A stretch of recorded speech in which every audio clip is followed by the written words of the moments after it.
नमस्कार, राधे राधे। कार्तिक मास महात्म्य में 31वां अध्याय। भगवान श्री कृष्ण ने कहा, पूर्व काल में अवंतीपुरी में धनेश्वर नामक एक ब्राह्मण रहता था। वह रस, चमड़ा और कंबल आदि का व्यापार करता था। वह वेश्यागामी और मदपान आदि बुरे कामों में लिप्त रहता था। क्योंकि वह रात दिन पाप में रत था, इसीलिए वह व्यापार करने नगर नगर घूमता। एक दिन वो क्रय विक्रय के कार्य से घूमता हुआ महिष्मतीपुरी में जा पहुंचा, जो राजा महिष ने बसाई थी। वहां पाप नाशनी नर्मदा सदैव शोभा पाती है। उस नदी के किनारे कार्तिक का व्रत करने वाले बहुत से मनुष्य अनेक गांवों से स्नान करने के लिए आए हुए थे। धनेश्वर ने उन सबको देखा और अपना सामान बेचते हुए वह भी एक मास तक वहीं रहा। वह अपने माल को बेचता हुआ नर्मदा नदी के तट पर घूमता हुआ स्नान, जप और देवार्चन में लगे हुए ब्राह्मणों को देखता और वैष्णवों के मुख से भगवान विष्णु के नामों का कीर्तन सुनता था। वह वहां रहकर उनको स्पर्श करता रहा, उनसे बातचीत करता रहा। वह कार्तिक व्रत की उद्यापन विधि तथा जागरण भी देखता रहा। उसने पूर्णिमा के व्रत को भी देखा कि किस प्रकार व्रती ब्राह्मणों तथा गौओं को भोजन करा रहे हैं, उनको दक्षिणा आदि भी दे रहे हैं। उसने नित्य प्रति भगवान शंकर की प्रसन्नता के लिए होती हुई दीपमाला भी देखी। त्रिपुर नामक राक्षस के तीनों पुरों को भगवान शिव ने इसी तिथि को जलाया था। इसीलिए शिवजी के भक्त इस तिथि को दीपोत्सव मनाते हैं। जो मनुष्य मुझ में और शिव में भेद करता है, उसकी समस्त क्रियाएं निष्फल हो जाती हैं। इस प्रकार नर्मदा तट पर रहते हुए जब उसको एक माह व्यतीत हो गया, तो एक दिन अचानक उसे किसी काले सर्प ने डस लिया।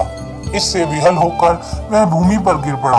उसकी यह दशा देखकर वहां के दयालु भक्तों ने उसे चारों ओर से घेर लिया और उसके मुंह में तुलसी दल मिश्रित जल के छींटे लाने लगे। जब उसके प्राण निकल गए, तब यमदूतों ने आकर उसे बांध लिया और कोड़े बरसाते हुए उसे यमपुरी ले गए। उसे देखकर चित्रगुप्त ने यमराज से कहा, इसने बाल्यावस्था से लेकर आज तक केवल बुरे कार्य ही किए हैं। इसके जीवन में तो पुण्य का लेश मात्र भी नहीं है। यदि मैं पूरे 1 वर्ष तक भी आपको इसकी बातें सुनाता रहूं, तो भी इसके पापों की सूची समाप्त नहीं होगी। यह महापापी है, इसीलिए इसको 1 कल्प तक घोर नरक में डालना होगा। चित्रगुप्त की बात सुनकर यमराज कुपित होकर कालनेमी के समान भयंकर रूप दिखाते हुए अपने अनुचरों को आज्ञा देते हुए कहते हैं, हे प्रेत सेनापतियों, इस दुष्ट को मुदगरों से मारते हुए कुंभिपाक नरक में डाल दो। सेनापतियों ने मुदगरों से उसका सिर फोड़ते हुए कुंभिपाक नरक में ले जाकर खोलते हुए तेल की कढ़ाई में डाल दिया। प्रेत सेनापतियों ने जैसे ही उसे तेल की कढ़ाई में डाला, वैसे ही वहां का कुंड शीतल हो गया। ठीक उसी प्रकार जिस प्रकार पूर्व काल में प्रहलाद को डालने से दैत्यों की जलाई हुई आग भी ठंडी हो गई।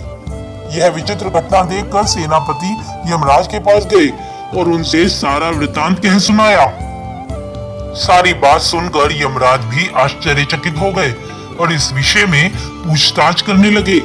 उसी समय नारद जी वहां आए और यमराज से कहने लगे, सूर्य नंदन, यह ब्राह्मण नरकों का उपभोग करने योग्य नहीं है।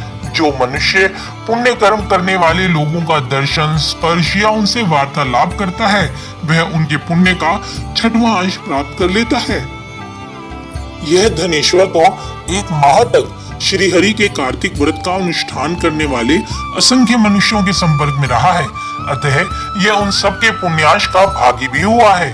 इसको अनिच्छा से पुण्य प्राप्त हुआ है, इसीलिए यह यक्ष की योनि में रहे और पाप भोग के रूप में सब नरक का दर्शन मात्र करके ही यम यातना से मुक्त हो जाए। भगवान श्री कृष्ण ने कहा, सत्यभामा, नारद जी के इस प्रकार कहकर चले जाने के पश्चात धनेश्वर को पुण्यात्मा समझते हुए यमराज दूतों ने उसे नरक दिखाने की आज्ञा दी।